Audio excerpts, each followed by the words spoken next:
नमस्कार, बहुत स्वागत है आपका। 5 शहर 5 खबर देख रहे हैं आप। मैं हूं आपके साथ शिवम सोनी। सबसे पहले बात करेंगे दिल्ली के पूर्व हो चुके डिप्टी सीएम मनीष सिसोदिया की, जिनकी न्यायिक हिरासत को 20 मार्च तक और बढ़ा दिया गया है। फिर बात होगी पटना की, यहां पर कैसे लालू और उनका परिवार एक बार फिर से सीबीआई के लपेटे में है। बात प्रयागराज की भी करेंगे, जहां पर उमेश पाल हत्याकांड का एक और हत्यारा पुलिस की गोली से ढेर हो गया। और बात कांग्रेस नेता राहुल गांधी की होगी, जिन्होंने एक बार फिर से विदेशी धरती पर देश के पीएम के खिलाफ जहर उगला है। तो आखिर में बात छत्तीसगढ़ की भी करेंगे, जहां पर बघेल सरकार ने आज अपना आर्थिक बजट पेश किया है। तो शुरुआत करते हैं 5 शहर 5 खबर। पार्टी के नेता और पूर्व डिप्टी सीएम मनीष सिसोदिया की होली तिहाड़ जेल में मनेगी। दिल्ली आबकारी नीति में राउज एवेन्यू कोर्ट ने 20 मार्च तक के लिए उन्हें जेल में भेज दिया है। सोमवार को सिसोदिया को सीबीआई की रिमांड खत्म होने पर राउज एवेन्यू कोर्ट लाया गया था। कोर्ट ने मनीष सिसोदिया को विपशियना सेल भेज दिया है। उन्हें गीता डायरी और पेन रखने की इजाजत दी गई है। मेडिकल रिपोर्ट के आधार पर दवाएं रखने की भी इजाजत मिली है। रंग में भंग पड़ गया है, होली के रंग में भंग। ये तस्वीरें भी आपको दिखा रहे हैं। मनीष सिसोदिया की जो जुडिशियल कस्टडी है, जो न्यायिक हिरासत है, वो 20 मार्च तक के लिए उन्हें अब न्यायिक हिरासत में रहना होगा। नितिन चौधरी हमारे साथ, हमारे संवाददाता इस वक्त न्यूज रूम से लाइव जुड़ गए हैं। नितिन का रुख कर लेते हैं। नितिन, 20 मार्च तक अब जेल में रहना होगा मनीष सिसोदिया को। हालांकि इससे पहले 10 तारीख को कोई राहत की खबर भी आ सकती है, क्योंकि कोर्ट ने फैसला सुरक्षित रख लिया जमानत याचिका पर। जी देखिए शिवम, बिल्कुल आम आदमी पार्टी के नेता और पूर्व डिप्टी सीएम मनीष सिसोदिया को होली में जो है होली के टाइम पे तिहाड़ जेल में ही रहना होगा। जिस तरीके से आबकारी नीति मामले में आज राउजी एवेन्यू कोर्ट में 20 मार्च के लिए तक जो है उन्हें भेजा गया, जो 10 मार्च को जो फैसला आना था। क्योंकि जिस तरीके से सीबीआई ने पहले 5 दिन की जो रिमांड मांगी थी, लेकिन 5 दिन की रिमांड के बाद में उन्होंने कहा कि मनीष सिसोदिया सीबीआई के सवालों को जो है जवाब नहीं दे रहे। तो लेकिन मनीष सिसोदिया की तरफ से बयान आया था। मनीष सिसोदिया का कहना था कि इस तरीके से जो सीबीआई बार बार एक ही सवाल को मेरे से पूछ रही है, उसी के बाद मैं जो है मेंटली थोड़ा सा डिस्टर्ब हो गया। तो उसी को देखते हुए मनीष सिसोदिया पे आरोप लगाया दोबारा। सीबीआई ने कहा कि मनीष सिसोदिया की जो हिरासत है वो दोबारा 3 दिन की जो रिमांड थी, कस्टडी रिमांड दोबारा मांगी थी। सीबीआई ने 3 दिन की रिमांड देने के बाद उन्होंने कहा कि फिर मनीष सिसोदिया दोबारा से जो है सीबीआई के सवालों से बचते हुए नजर आ रहे हैं। लेकिन उसी के बाद अब जेल में जिस तरीके से मनीष सिसोदिया को 20 मार्च तक रहना होगा, होली के टाइम पे भी मनीष सिसोदिया जिस तरह की जो त्यौहार मनाते रंगों में रंग के टाइम पे जो है मनीष सिसोदिया तिहाड़ जेल में होंगे। बताया जा रहा है कि जेल के अंदर जो पहली जेल है, नंबर 1 जेल में मनीष सिसोदिया रहेंगे। उन्होंने जो इजाज़त मांगी है गीता की और एक पेन और एक डायरी की इजाज़त मांगी कि मेरे को जो है गीता पढ़ने की इजाज़त दी जाए और एक पेन और एक डायरी मेरे साथ में मेरे को दी जाए। तो उसी के बाद मेडिकल रिपोर्ट की बात की जाए तो मेडिकल रिपोर्ट में भी मनीष सिसोदिया ने मांग की है कि उनकी जो दवाइयाँ चल रही हैं उन दवाइयों को भी जो है वहाँ पर दी जाए। और इसके साथ साथ आम आदमी पार्टी की मुश्किलें लगातार बढ़ती जा रही हैं। हमने देखा नितिन, किस तरह से एक पॉलिटिकल प्रेशर बनाया गया अपोजिशन की ओर से। अपोजिशन के 8 नेताओं ने, वो तेलंगाना के मुख्यमंत्री चाहे केसीआर हों, चाहे महाराष्ट्र के एक्स सीएम उद्धव ठाकरे, तमाम राजनेताओं ने, मुख्यमंत्रियों ने जो बीजेपी शासित नहीं है, उन्होंने प्रधानमंत्री को पत्र लिखा, मनीष सिसोदिया की रिहाई की मांग की। लेकिन नतीजा क्या निकला? ढाक के 3 पात। जी देखिए, बिल्कुल जिस तरीके से मनीष सिसोदिया जेल के अंदर अब 20 मार्च तक रहेंगे, 10 मार्च को जो फैसला आना है वो कोर्ट ने एकदम सुरक्षित रख लिया गया है। सीबीआई की तरफ से जो मांग की जा रही थी, उनके परिवार की तरफ से मांग की जा रही कि मनीष सिसोदिया को जेल से रिहा किया जाए। लेकिन उसके बाद में बात की जाए मुख्यमंत्री की, चाहे महाराष्ट्र के हो या अलग अलग मुख्यमंत्री ने जो पत्र लिखा है प्रधानमंत्री मोदी को, कहा है कि इस तरीके की जो है मनीष सिसोदिया को जो है रिहाई करा जाए। जिस तरीके से मनीष सिसोदिया को फंसाया गया है सीबीआई ने शराब नीति घोटाले मामले में, तो उसको देखते हुए आम आदमी पार्टी पूरी तरीके से रोडों पर उतरी हुई थी। उन्होंने भारतीय जनता पार्टी के कार्यालय पे पहले भी धरना प्रदर्शन किया था। तो धरना प्रदर्शन के बाद भी उस तरीके से जो मनीष सिसोदिया की जो रिहाई मांगने का पूरा प्रयास, पूरा आम आदमी पार्टी की जो मुश्किलें बढ़ती हुई नजर आ रही है। क्योंकि जिस तरीके से आम आदमी पार्टी के पहले भी एक नेता जो है सत्येंद्र जैन जेल में है, उसके बाद अब मनीष सिसोदिया जो है जेल के अंदर रहेंगे 20 मार्च तक के लिए। 10 मार्च को जो फैसला आना है उसे जो है कोर्ट ने सुरक्षित रख लिया गया। तो उसके बाद में तमाम मुख्यमंत्रियों ने जो है इस चीज़ की जो है प्रधानमंत्री को जो है पत्र लिखा है, उसमें आप मनीष सिसोदिया की रिहाई की बात की है कि मनीष सिसोदिया को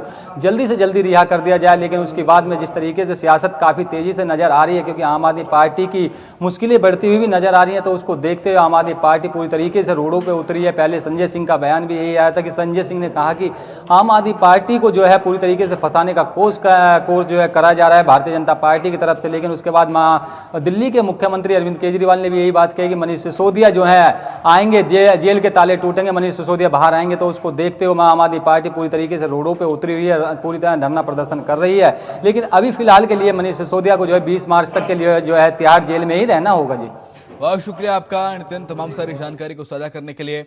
आरजेडी के राष्ट्रीय अध्यक्ष, पूर्व मुख्यमंत्री और पूर्व रेल मंत्री लालू यादव की पत्नी पूर्व मुख्यमंत्री राबड़ी देवी के आवास पर सीबीआई की टीम पहुंच गई है।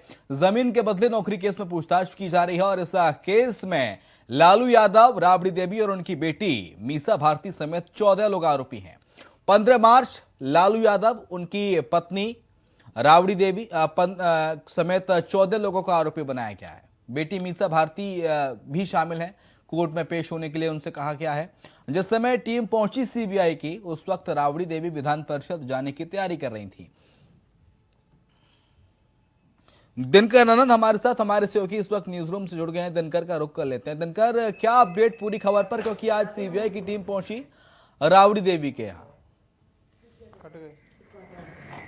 ठीक है, दिनकर तक हमारी आवाज नहीं पहुंच पा रही, दिनकर से संपर्क साधने की कोशिश करेंगे। दरअसल राबड़ी देवी के आवास पर सीबीआई की आज टीम पहुंची थी और अलग अलग मुद्दों को लेकर एक दरअसल जमीन के बदले नौकरी देने का आरोप था राबड़ी देवी पर और इसको लेकर पहुंची थी। 4 घंटे पूछताछ हुई। जमीन के बदले नौकरी देने के मामले में सीबीआई की टीम सोमवार सुबह से लालू यादव की पत्नी और पूर्व मुख्यमंत्री राबड़ी देवी के आवास पहुंची। सुबह 4 घंटे तक पूछताछ की सीबीआई के अफसरों ने। राबड़ी देवी से पूछताछ के बाद टीम आवास से निकल गई। दिल्ली में मंगलवार को लालू यादव और मीसा भारती से पूछताछ कर सकती है सीबीआई की टीम। मंगलवार को यानी कि कल दिल्ली में मीसा भारती और लालू यादव से फिर से पूछताछ हो सकती है। इसके बाद राबड़ी देवी विधान परिषद की कार्यवाही में शामिल होने पहुंची। छोटे बोटे और डिप्टी सीएम तेजस्वी यादव आए और उन्हें ले गए। दिनकर आनंद एक बार फिर से हमारे साथ, हमारे सहयोगी जुड़ गए हैं। दिनकर, जमीन के बदले नौकरी देने का पूरा मामला है ये, जिस पूरे मामले को लेकर आज राबड़ी देवी के यहां पहुंची सीबीआई, क्या अपडेट पूरी खबर पर फिलहाल? शिवम, सबसे पहले बता दूं कि लैंड फॉर जॉब स्कैम मामले में आज सीबीआई पटना स्थित राबड़ी देवी के आवास पहुंचती है और सीबीआई लगातार 4 घंटे तक जांच पड़ताल करती है। इस दौरान वह पूछताछ करती है। बता दें कि उस दौरान राबड़ी देवी विधान परिषद निकलने वाली थी। उस दौरान तेज प्रताप और तेजस्वी यादव भी मौजूद रहते हैं, लेकिन वो दोनों अपने विधानसभा की ओर निकल जाते हैं और यहाँ राबड़ी देवी से लगातार 4 घंटे तक पूछताछ होते रहती है। वहीं इसमें बता दें कि कोर्ट ने 15 मार्च को लालू यादव, मीसा भारती और राबड़ी देवी को समन भेजा है और बुलाया है। बता दें कि ये पूरा मामला 2004 से लेकर 2009 के बीच में का है, जब यूपीए गवर्नमेंट में लालू यादव रेल मंत्री हुआ करते थे। उस वक्त लालू यादव पे ये आरोप लगे कि लालू यादव ने जमीन के बदले नौकरी दी। बड़ी बात यह थी कि रेलवे के भर्ती घोटाले की ना कोई सार्वजनिक नोटिस जारी की गई थी, उसके बावजूद रेलवे का ग्रुप डी के पद पे कई लोगों की भर्तियां की गई जो लालू यादव के रिश्तेदार हुआ करते थे, जो लालू यादव के करीबी थे। वहीं यह भी बताया गया कि करीब उस वक्त 1,26,000 हेक्टेयर पूरे बिहार में जमीन दी गई, जिसकी अनुमानित कीमत उस वक्त लगभग 4.5 करोड़ रुपए थी, लेकिन महज 26 लाख रुपए में लालू यादव को ये दी गई जमीन। ऐसे लालू यादव पे लगातार आरोप लगते रहे हैं। वहीं इससे इतर आज तेजस्वी यादव ने कहा कि सीबीआई ने इस मामले को बंद कर दिया था, लेकिन जब से हमारी सरकार बनी है, केंद्र सरकार बौखला गई है और हम पे कार्रवाई कर रही है। शिवम, लेकिन कार्रवाई हुई पटना में दिनकर, और सियासत हो रही है दिल्ली में। अरविंद केजरीवाल का बयान सामने आएगा। केजरीवाल कह रहे हैं कि जहां जहां बीजेपी की सरकार नहीं है, उन राज्यों में केंद्र सरकार सीबीआई के छापे पड़वा रही है और सरकारों को गिराने का प्रयास कर रही है। यह साफ तौर से कहना है अरविंद केजरीवाल का। अरविंद केजरीवाल के अलावा कई नेताओं ने इस पे अपने बयान दिए। कांग्रेस के नेताओं ने बयान दिए, बिहार में जो कांग्रेस के विधायक हैं, इसके अलावा जेडीयू के विधायकों ने भी जवाब दिए। दरअसल अभी विपक्ष पे जो कार्रवाई हो रही है वो ऐसा लग रहा है कि सत्ता पक्ष उसको अपने तरीके से करवा रही है। आज एक नेता ने बयान ये भी दिया कि जैसे नरेंद्र मोदी कहा करते थे कि सीबीआई और ईडी तोता है, वैसे ही आज उन्होंने उसे तोता बना कर रख दिया है। अब ये बयान अपने आप में शो करता है कि विपक्ष कहीं ना कहीं ये देख रहा है कि जो कार्रवाई हो रही है उससे कहीं हम यूनाइटेड हो जाएं और एक साथ 24 के लिए लड़ाई लड़ें। अब एक तरफ आप देख रहे हैं कि जितने भी सोशलिस्ट पार्टी हैं सभी जाकर तमिलनाडु में जाके स्टालिन के बर्थडे पे एकजुट होते हैं, वहाँ से उन लोग एक मैसेज देते हैं और कल जैसे कि प्रधानमंत्री नरेंद्र मोदी को 8 दल के नेताओं ने चिट्ठी लिखी और विपक्ष और सीबीआई की कार्रवाई पे सवाल उठाए, तो उसको लेकर अरविंद केजरीवाल ने आज भी लिखा, आज भी बोला कि जो राबड़ी देवी पे कार्रवाई हो रही है वो गलत है। शिवम, ठीक है, बहुत शुक्रिया आपका दिनकर, तमाम सारी जानकारी को साझा करने के लिए। उमेश पाल हत्याकांड के बाद योगी सरकार एक्शन मोड में नजर आ रही है। सोमवार की सुबह हत्याकांड के दूसरे आरोपी विजय चौधरी उर्फ उस्मान को यूपी पुलिस ने एनकाउंटर में मार गिराया है। इससे पहले यूपी पुलिस ने शूटरों की गाड़ी चला रहे अरबाज को मुठभेड़ में ढेर किया था। सोमवार को हुई मुठभेड़ में एक पुलिसकर्मी भी घायल हुआ है, जिसका इलाज चल रहा है। अब चर्चा है कि यूपी पुलिस उमेश पाल हत्याकांड में शामिल शूटरों और मुख्य साजिश में शामिल सभी आरोपियों को ढेर करेगी। UP ADG law and order Prashant Kumar ने कहा है कि इस हत्याकांड में शामिल किसी भी आरोपी को बख्शा नहीं जाएगा। अब तक ये बात सही भी साबित होती नजर आ रही है। शुएब रिजवी हमारे साथ इस वक्त हमारे संवाददाता प्रयागराज से लाइव जुड़ गए हैं। शुएब का रुख कर लेते हैं। शुएब, एक्शन ताबड़तोड़ जारी है। पहले अरबाज को ढेर किया गया और अब विजय चौधरी उर्फ उस्मान को ढेर किया गया। बिल्कुल, निश्चित तौर पर, क्योंकि एक चुनौती भी थी पुलिस के लिए, जिस तरह से इसको राजनीतिक रूप से तूल भी पकड़ाया जा रहा है, तमाम तरह के सवाल उठाए जा रहे हैं। हालांकि आज 10 दिन से भी ज्यादा हो चुके थे। हालांकि पहला इनकाउंटर अरबाज का हुआ था, लेकिन सवाल ये उठ रहा था कि जो इस पूरी घटना में सीसीटीवी सामने आया था उसमें जो शूटर्स दिख रहे हैं उनका नंबर कब आएगा। और अब जो पुलिस की तरफ से आज जो मुठभेड़ किया गया है, दावा ये किया जा रहा है कि ये वो शख्स है जिसने सबसे पहले उमेश पाल पर गोली चलाई थी, उसके बाद गनर को गोली मारी थी। यानी कह सकते कि मौके पर ये शूटर मौजूद था और इसने बाकायदा उमेश पाल पे गोली चलाई थी। तो पुलिस के लिए एक बड़ी कामयाबी हो सकती है। हालांकि जो शूटर मारा गया है मुठभेड़ में, उसके परिवार के लोग आरोप लगा रहे हैं, लेकिन जिस तरह से ये कार्रवाई की गई है, साफ है कि संदेश तक देना है और इसमें जो घटना में शामिल लोग हैं उन्हें किसी कीमत पे छोड़ना नहीं है, बख्शना नहीं है। योगी आदित्यनाथ की तरफ से भी बहुत सख्त संदेश दिया गया था पिछले दिनों, और शायद यही वजह है कि अमली जामा भी पहनते हुए दिख रहा है। जहां 2 शूटर इस घटना के जिनको बताया जा रहा है वो उनको मुठभेड़ में ढेर किया जा चुका, वही 4 से ज्यादा मकान जो अतीक के करीबी बताए जा रहे हैं उनको गिराया गया है। तो मिट्टी में मिलाने की जो एक परिकल्पना है वो दिख रही है, क्योंकि सीधे तौर पर उमेश पाल की जिस तरह से हत्या की गई थी, जिसमें 2 सुरक्षाकर्मी जो गनर थे वो उनकी मौत हुई थी। उसके बाद कानून व्यवस्था पर सवाल उठ रहा था। तमाम तरह से ये सवाल इसलिए भी उठ रहा था क्योंकि जिस जगह पर इस घटना को अंजाम दिया गया वो काफी भीड़ भाड़ वाला इलाका था, मुख्य मार्ग था, और बेखौफ होकर के जिस तरह से वीडियो सामने आया था, बदमाशों ने इस घटना को अंजाम दिया गया था। उसके बाद से उत्तर प्रदेश सरकार की ये चुनौती भी थी और सरकार की तरफ से संदेश भी साफ किया गया था कि इस घटना में जो लोग भी शामिल हैं उन्हें किसी कीमत पे छोड़ा नहीं जाएगा।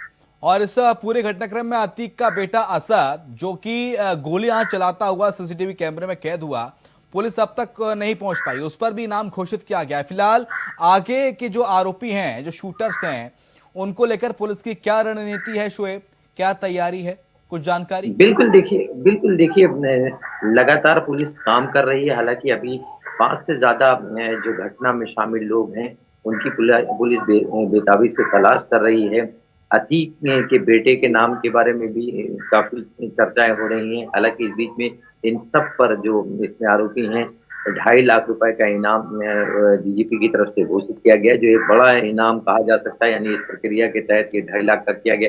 हालांकि आज एक घटनाक्रम दर्शकों के लिए भी बता दें कि इस बीच में आज जो अशरफ हैं, जो इसमें आरोपी हैं अतीक के छोटे भाई, उनकी पत्नी और अतीक की बहन, इन्होंने मीडिया से बातचीत के लिए बाकायदा मीडिया के सामने वो लोग आई। हालांकि पिछले दिनों इन लोगों को पुलिस ने हिरासत में लिया था, जिसको बाद में 151 में इनका चालान किया गया था। 3 लोग उनके परिवार के आज प्रेस के सामने भी आए और उन्होंने कई गंभीर आरोप लगाते हुए एसटीएफ पर भी आरोप लगाया है कि फर्जी मुठभेड़ में उनके दोनों भाई यानी अतीक और अशरफ को मारने की साजिश रची जा रही है। इस घटना से उनका कोई मतलब नहीं, इस तरह की चीजें सामने रखी गई और भी कुछ लोगों पर उन्होंने कई गंभीर आरोप भी लगाए हैं। तो ये कहा जा सकता है कि जिस तरह से पुलिस दबाव बना रही है, दूसरी तरफ से भी आप लेकिन वो लोग उस्मान की सामने पत्नी आकर ने के भी कुछ आज सवाल खड़े किए हैं इस एनकाउंटर पर शुएब। बिल्कुल, उस्मान की पत्नी की तरफ से भी ये बात कही गई है। हालाँकि उसके जो बातचीत है उसमें कुछ चीज़ें हैं जो कहीं न कहीं सवाल इसलिए भी खड़े कर रहे हैं कि जिस तरह से उससे पूछा जा रहा था कि उस दिन कहाँ थे, तो वो बहुत सीधा जवाब नहीं दे पा रही थी। इस तरह की चीज़ें हैं, लेकिन उनकी तरफ से ये कहा गया कि पुलिस ने उन्हें गुमराह किया और उनके साथ रात में पुलिस के लोग थे और उनसे कहा जा रहा था कि उनके पति की तलाश की जा रही है और कुछ देर बाद सुबह ये सूचना हुई, उसके बाद उन्होंने कई आरोप लगाए। लेकिन हालाँकि इस तरह की घटनाओं में इस तरह की चीज़ें आती रहती हैं, लेकिन जिस तरह से अब पुलिस तेज़ी से काम दिख रही है, तो कहीं न कहीं जो लोग इसमें आरोपी हैं जो या इस प्रवृत्ति ठीक के है, हैं, वो बहुत कहीं न शुक्रिया कहीं आपका भागते हुए तमाम नज़र सारी आ रहे हैं। जानकारी को साझा करने के लिए। कांग्रेस नेता राहुल गांधी ब्रिटेन के दौरे पर हैं। उन्होंने हाल ही में कैम्ब्रिज यूनिवर्सिटी में संबोधन किया। इसके बाद राहुल ने ब्रिटेन में रह रहे प्रवासी भारतीयों से संवाद किया। कांग्रेस के पूर्व अध्यक्ष राहुल गांधी ने अपने संबोधन में भारत में लोकतंत्र, चीन, जम्मू कश्मीर, महिलाओं के खिलाफ हिंसा समेत तमाम मुद्दों पर अपनी बात रखी। इतना ही नहीं, राहुल गांधी ने प्रधानमंत्री नरेंद्र मोदी, बीजेपी और आरएसएस पर भी जमकर निशाना साधा। राहुल गांधी ने कहा कि विदेश मंत्री एस जयशंकर चीन के खतरे को नहीं समझते हैं। पीएम मोदी का यह कहना है कि किसी ने भी हमारे क्षेत्र में प्रवेश नहीं किया, यह बताता है कि वो खतरे को नहीं समझते। ये चीन को निमंत्रण है कि वे इसे फिर से कर सकते हैं। राहुल ने अपने संबोधन में पुलवामा हमले का भी जिक्र किया। उन्होंने जम्मू कश्मीर को तथा कथित हिंसक जगह बताया। नितिन चौधरी एक बार फिर से हमारे साथ हमारे सहयोगी न्यूज रूम से लाइव जुड़ गए। नितिन का रुख कर लेते हैं। नितिन, विदेशी धरती पर भारत के खिलाफ इस तरह से आक्रामक अंदाज में नजर आ रहे हैं राहुल गांधी। प्रधानमंत्री नरेंद्र मोदी को नहीं छोड़ा उन्होंने केंद्रीय जांच एजेंसी को नहीं छोड़ा, उन्होंने इंडियन मीडिया को नहीं छोड़ा। आखिर करना क्या चाहते हैं, कहना क्या चाहते हैं राहुल?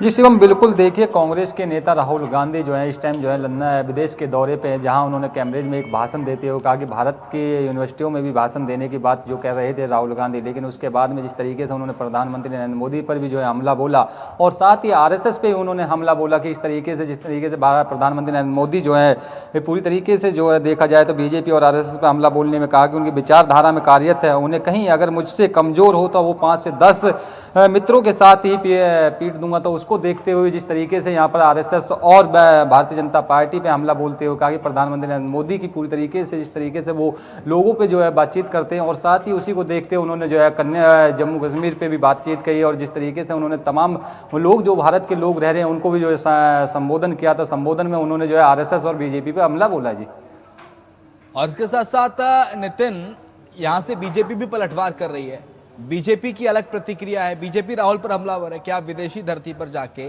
ऐसे कर रहे हैं। आप हिंदुस्तान में बोलिए ना, भारत में जाके एक इंटरनेशनली इमेज को धूमिल करने वाली बात हो गई।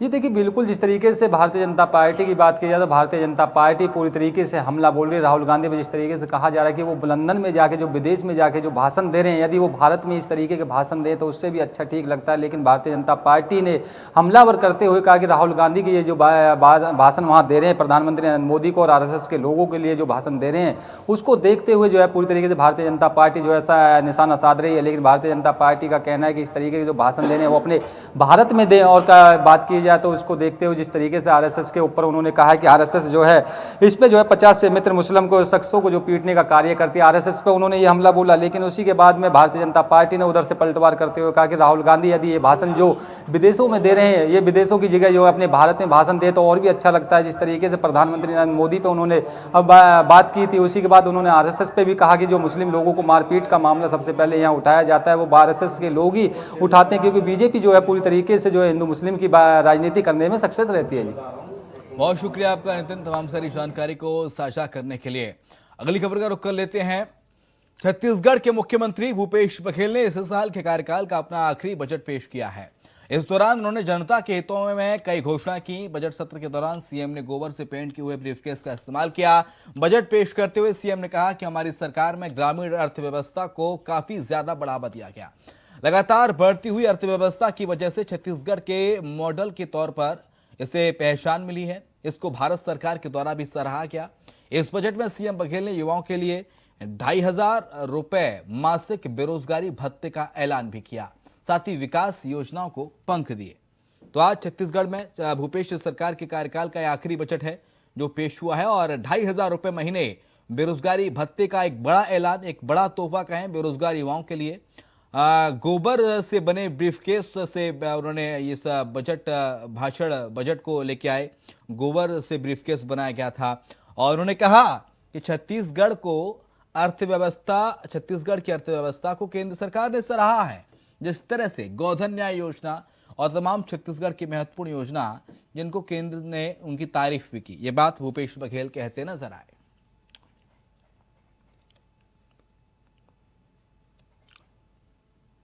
मनोज शुक्ला जुड़ गया हमारे साथ हमारे स्वीगी फोन लाइन पर। मनोज का रुख कर लेते हैं। मनोज, भूपेश सरकार के आखिरी कार्यकाल का बजट, इस कार्यकाल का आखिरी बजट पेश हो गया है और इस बजट में क्या कुछ खास? मुख्यमंत्री भूपेश बघेल का ये आज आखिरी कार्यकाल का बजट रहा, जो रोसे के बजट का नाम दिया गया, जो 1,21,500 करोड़ का बजट रहा और जिसको लेकर छत्तीसगढ़ राजधानी में एक सराहनीय बजट बताया जा रहा है। और भूपेश बघेल ने सबसे बड़ी सौगात बेरोजगारों को दिया है, जो 2500 रुपए मासिक भत्ता देने की बात कही। साथ ही साथ इसमें तमाम ये देखा जा सकता है, कहा जा सकता है कि सभी वर्गों को खुश करने के लिए, और एक तो चुनावी बजट वही इसको बोला जा सकता है, जिस प्रकार से उन्होंने घोषणाएं की हैं बजट को लेकर। साथ ही साथ और एक महत्वपूर्ण बात ये रही, आंगनवाड़ी कार्यकर्ताओं का काफी दिन से यहाँ पे धरना प्रदर्शन चल रहा था वेतन वृद्धि को लेके, जो भूपेश बघेल ने उनका 10,000 प्रतिमाह कर दिया। ये बहुत बड़ी बात है छत्तीसगढ़ के लिए। और साथ ही साथ कन्या विवाह राशि, तमाम ऐसे कई बजट की कौन कौन सी वो खास बातें हैं, एक बार जरा विस्तार से बताने का कोशिश कीजिए मनोज। कौन कौन सी खास बात, क्या कुछ बड़े ऐलान इस बजट में?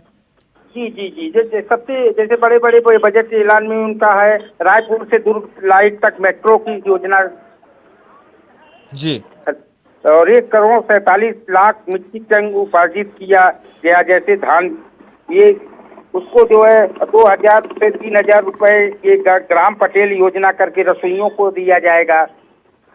ऐसे तमाम उनके काफी बड़े मतलब घोषणा जो आज हुई है वो बहुत ही सराहनीय लोग बता रहे हैं, अपने स्तर से कह रहे हैं।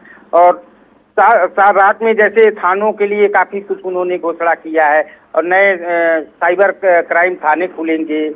हर विभाग को ये कहा जा सकता है कि उन्होंने इस बजट को ध्यान में रखते हुए आज प्रस्तुत किया है, जिसे ऐतिहासिक बजट बताया जा रहा है। इस साल मनोज चुनाव भी होने हैं छत्तीसगढ़ में और साल के आखिरी में चुनाव होंगे, और चुनाव को देखते हुए क्या ये बजट, इस बजट को चुनावी बजट कह सकते हैं? और कौन सी वो लोक लुभावन बातें हैं जो इस बजट में देखने को मिली? जी, जैसे अब ये बेरोजगारों के 2500 रुपया प्रतिमाह भत्ता की बात उन्होंने घोषणा की। मुख्यमंत्री कन्या विवाह सहायता राशि में बढ़ोतरी करके 25,000 की जगह 50,000 कर दी गया। और 100 नवीन स्वामी आत्मानंद उनके महत्वाकांक्षी योजना रही, जो 101 नवीन स्वामी आत्मानंद अंग्रेजी माध्यम स्कूल और खोले जाएंगे पूरे छत्तीसगढ़ में। और नवा रायपुर से दुर्ग के लिए मेट्रो की परियोजना की घोषणा उन्होंने किया। इस प्रकार से कई ऐसे हैं। और राज्य में जैसे वृद्धि दर केंद्र से अधिक अनुमानित है, केंद्र की तुलना 4% 1 पॉइंट है, और इन्होंने 4% 8 पॉइंट की दर से वृद्धि का अनुमान लगा लिए हैं। इसी प्रकार कई गहरी गांव और शहरों की सड़कें को लेकर उन्होंने बहुत बड़ी घोषणा की है। साथ ही साथ ये कहा जा सकता है कि वित्तीय वर्ष में ये जो बजट प्रस्तुत, ये बहुत बड़ा बजट उन्होंने छत्तीसगढ़ में, एक ऐतिहासिक बजट ये माना जा सकता है। और इसके साथ साथ जो 2,500 रुपए बेरोजगारी भत्ते दिए जाने की बात कही है भूपेश बघेल ने, इसे कितनी बड़ी राहत कहें उन बेरोजगार युवाओं के लिए जो पिछले लंबे समय से सरकार से मांग कर रहे थे कि बेरोजगारी भत्ता सरकार दे। और जब वचन पत्र में भी सरकार के में शामिल था, जब 2018 में विधानसभा चुनाव हुए थे तो भूपेश बघेल ने यह वादा किया था कि बेरोजगारी भत्ता दिया जाएगा, लेकिन कार्यकाल के एकदम आखिरी में बजट का बेरोजगारी भत्ते का ऐलान कर देना। जी, ये लास्ट का बजट है, स्वाभाविक सी बात है, चुनावी बजट भी है, तो युवाओं को आकर्षित करने के लिए उन्होंने इस बजट को पास कर दिया। 2500 रुपए मासिक भत्ता देने की बात कही।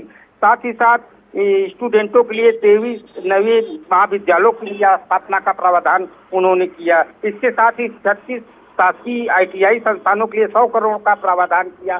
सब मिला के युवाओं पे पूरा फोकस और ग्रामीणों पे पूरा फोकस रूपेश सरकार ने इस बजट को किया है। बहुत शुक्रिया आपका तमाम सारी जानकारी को साझा करने के लिए मनोज। और इसी के साथ 5 शहर 5 खबर में इतना ही। खबरें लगातार जारी हैं।